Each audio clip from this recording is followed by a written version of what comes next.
G'day YouTube fans, here we are gardening with Vincenzo. I'm out in the driveway.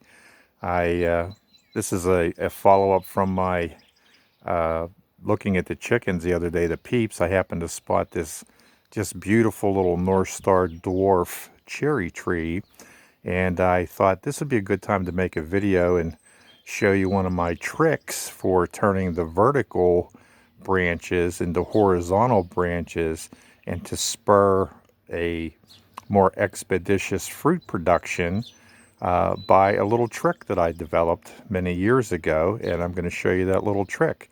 I believe that although people say knowledge is power, I believe that its true value lies in the sharing, so I'm going to try and share some of that with you today.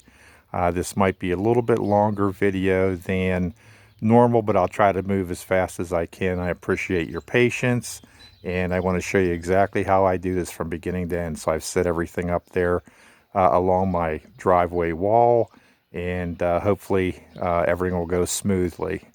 All right, here we go. Hello YouTube fans, and the first thing I want to say is yes, you can grow fruit trees in a barrel on a patio. And one of the things you can do if you have a patio and you're not sure which place to put it is you can take little wheels and put 3 wheels on it on the inside of the barrels or on the outside of the barrels.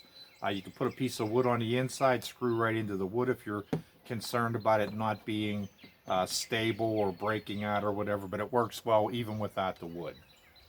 The other thing is I want to make sure that you can see you need to drill, and this is like a 1-inch hole, and I have one here, one over here, and one in the middle, so to allow for drainage because you don't want your fruit tree to rot. And first thing we're going to do is we're going to take some pine shavings. Normally I would prefer to have the other shavings a little thicker, but these will work. And you want to put about an inch worth of these on the bottom. It helps with drainage, and it kind of discourages the critters from, the ants and that type of thing from coming through the holes, the drainage holes. So we got him there, and what we're going to do on the very bottom there is we're going to take some of our slow release fertilizer and our reclaimed Parmesan cheese, and we're going to put some on the bottom here. Not a lot, but a little bit. And as we go through this process, what we're going to do is charge our soil a little bit. We want to give this brand new, beautifully shaped North Star dwarf cherry tree all the reason in the world to flourish. So we're going to mix up our dirt real fast. We've already done this one. This is the one we're going to plant it in. And I'm just going to take my other barrel, and these are available at Walmart. They're like $5. And I'm going to throw some of my potting mix. This is just generic, basically potting mix. We're going to just dump him in there. Now, this has organics in it. If it would have been dry today, what I would have done was I would have sucked up some leaves, and I would have put some leaf litter in there to add some more organics.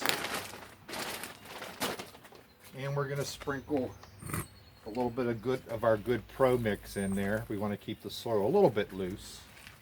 And again, we want to put another layer of our slow release fertilizer in there. Grab my shovel, and we're just going to kind of mix him up a little bit.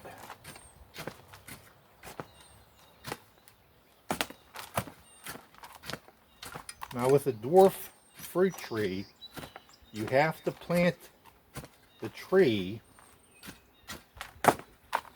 so that the graft mark is above the soil line, or else you'll turn it into a whatever the stock full-size tree is. Usually these are grafted on Genevas. I happen to have some rootstock which are M27, and I intend to get the grafting those. I'll probably do a video on that. Alright, so we have some of that.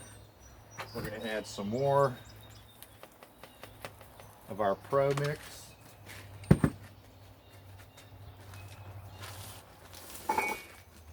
And we're going to dump some more of our soil in there.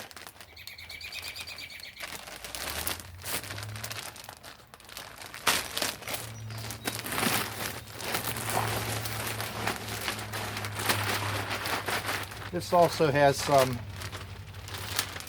organics in it, which is good. And we add a little bit more of our Pro Mix. Helps the soil stay a little bit loose. And we'll just mix that up right in the barrel.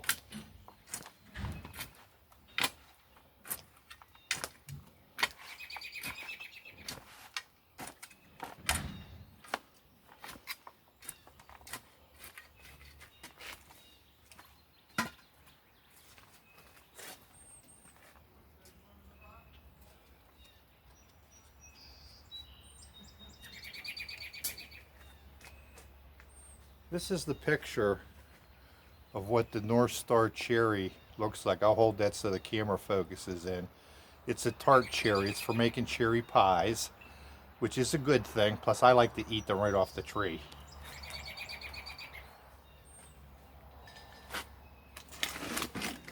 Here's how the tree came. It's a beautiful looking tree. Note the structure of the tree. And what I'm going to do is I'm going to take off, and it tells you when planting, do not remove the sock as it is biodegradable. But what I am going to do is I'm going to loosen the contact point at the base of this.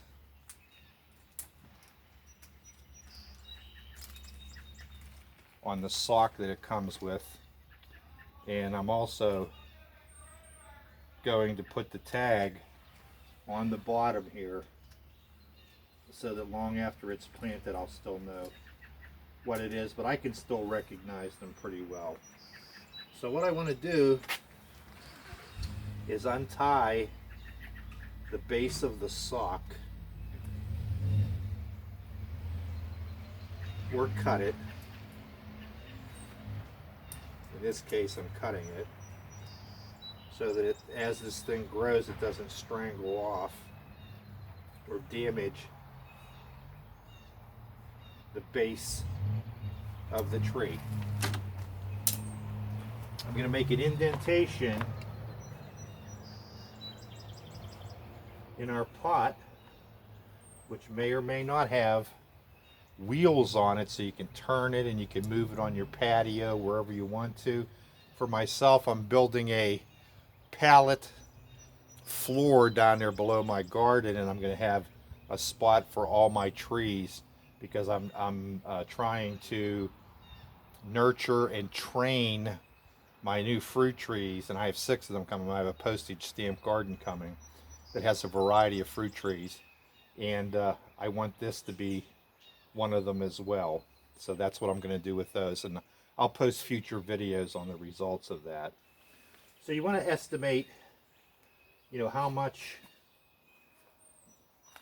or how deep you want the soil to be, and to put the ball in.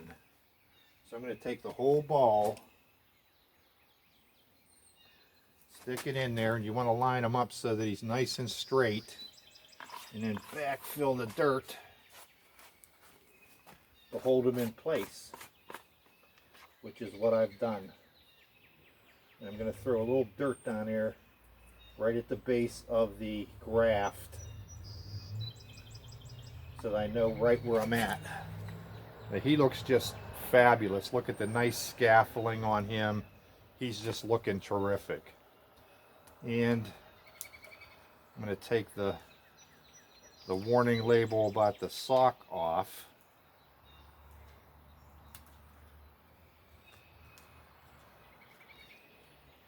Should have just cut them off because I don't want to damage any of these buds. There we go. And now we're gonna take him and we're going to take him out of here because I put him in the wrong pot. And we're dump our soil into the one that's prepared that has the holes cut out in it. So we gave him a good mix, the dirt.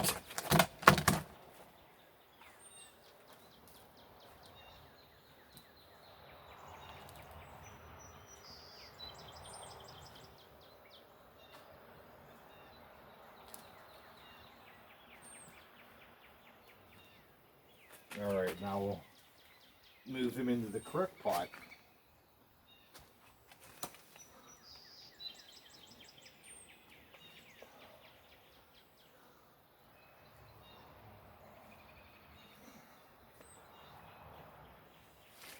All right, now what I'm going to do is I'm going to actually clip that sock at the top.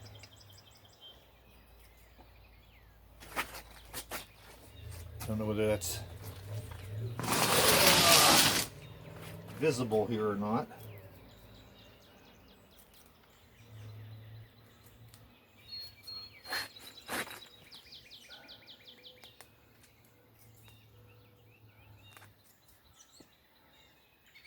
And we'll just fold him down along the edge.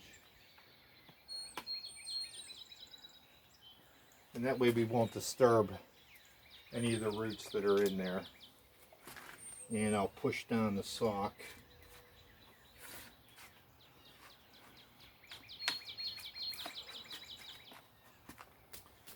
Okay, we got him. He looks pretty good. I want him about right there.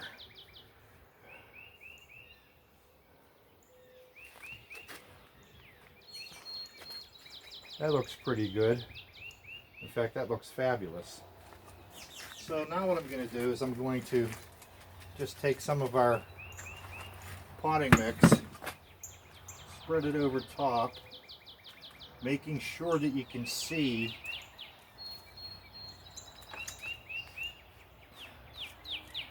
the grafting site, which is right there. It's a nice looking graft. And now I'm going to show you my trick here.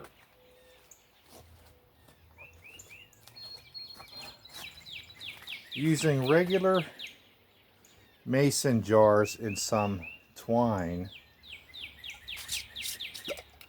I drilled a hole in the bottom and knotted it. I'm going to take this and tie this onto the branches right below a bud to turn the vertical into a horizontal. Fruit does not grow on a vertical, it grows on a horizontal. Oh, that's perfect. It's perfect. So this is my little trick. And I want to do the outside ones. And by the way, you get another nice pot, another vegetable pot.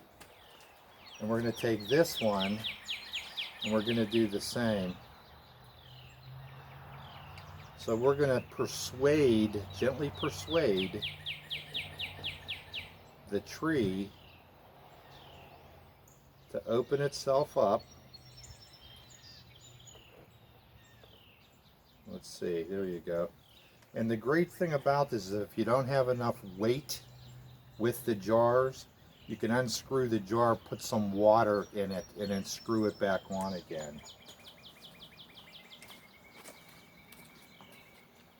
Now I drilled the holes in there with my Black & Decker Firestorm, which has a lot of attributes, including a magnet to hold the drill bits. This is a a 3/8 inch screw hole into a used lid. So these are all used. So it's a good way to recycle them instead of just throwing them away. So I'm going to take another one here. I want to try and get all 4 points of the compass. And I want to go back a little ways because I may end up pruning the tips of these branches. I'll have to see how much we can get here on the bend. Now, none of this hurts the tree.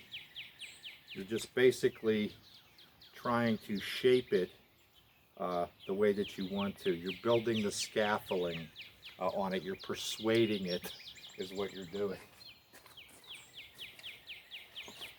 So I made up 6 of these, and I'll show you another technique here too. And I want this one to go out also, but I don't want him quite as droopy as the larger branches.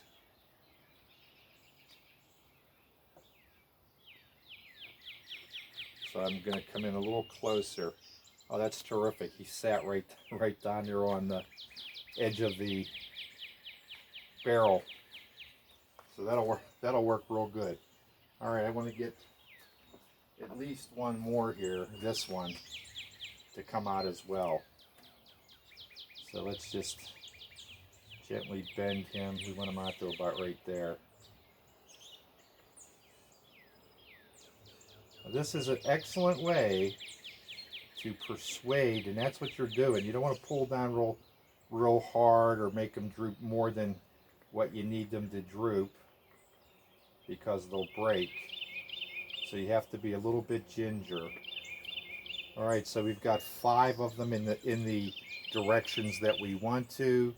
We're converting them from verticals to horizontals so that the horizontals will produce fruit buds, and you'll start to see some nice fruits. And